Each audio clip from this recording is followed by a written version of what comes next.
Hiya, Emma here. I hope you're continuing to enjoy the Maha Winter Mornings. I definitely am, and so grateful for all the efforts and time people have committed to bringing all these little moments of joy and wisdom. So I thought I would maybe share a little bit about my relationship to myths and symbols. I was just reflecting that, interestingly for me, I think it's what really was a real game changer for me in my relationship to becoming a Buddhist. I think it wasn't until I really came in contact with some myths and symbols that I felt like, I felt quite excited. I felt like this is something I want to be involved in. The first retreat I went on, was introduced to Amoga City, and I've always had really strong pull and attraction to the 5 Buddha mandala, and I was sort of instantly attracted, really found it kind of exciting, I didn't really understand it. I wanted to find out more. I loved the colour and the animals and the all of it felt otherworldly, but really connecting as well. I had a very sort of intuitive response to it, and that's continued really. Those are the strongest sort of figures that I really respond to, and different figures have been stronger at different times. And I was sort of wondering why I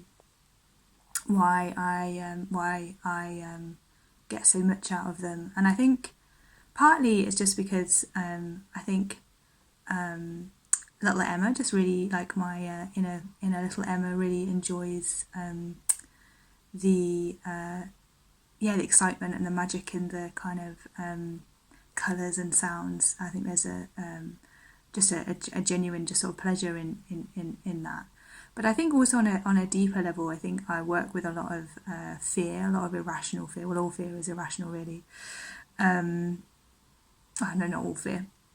Some fears are irrational, but I work with a lot of irrational fear and insecurity, and I think I need something beyond the rational to bring me back in line with reality. I need something that I can really put my heart upon, and that kind of I can't rationalise, that I suppose works on quite an instinctive level. So I have really found that particularly the 5 Buddha mandala, and also the story that I particularly resonate with is the Buddha touching the earth and the rise of the earth witness. Always had a really strong reaction to that. Again, this kind of response to fear, this groundedness, this kind of its okayness, reassures me and puts me at ease in a way that just being told rationally or just reading something doesn't quite hit the mark in quite the same way. And particularly in those moments when I am really frightened and really need something to bring me ease and restore me to a skillful action, it's those figures and those stories that will do that.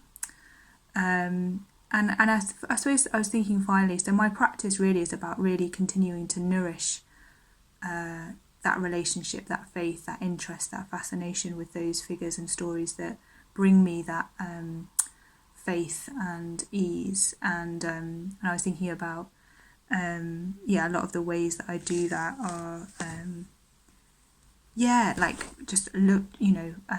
really cultivating my shrine, listening to talks, if I feel like I'm drawn or fascinated to a particular story or image, just reading about it. Also, I really love hearing other people's thoughts and reflections and ideas about those figures and symbols that mean things for them. That really brings it alive for me. And really listening to my heart, really trusting my intuition when I respond to something. So that's my reflections. Okay, enjoy the rest of your time in the Maha Winter Mornings, and maybe see you later this week.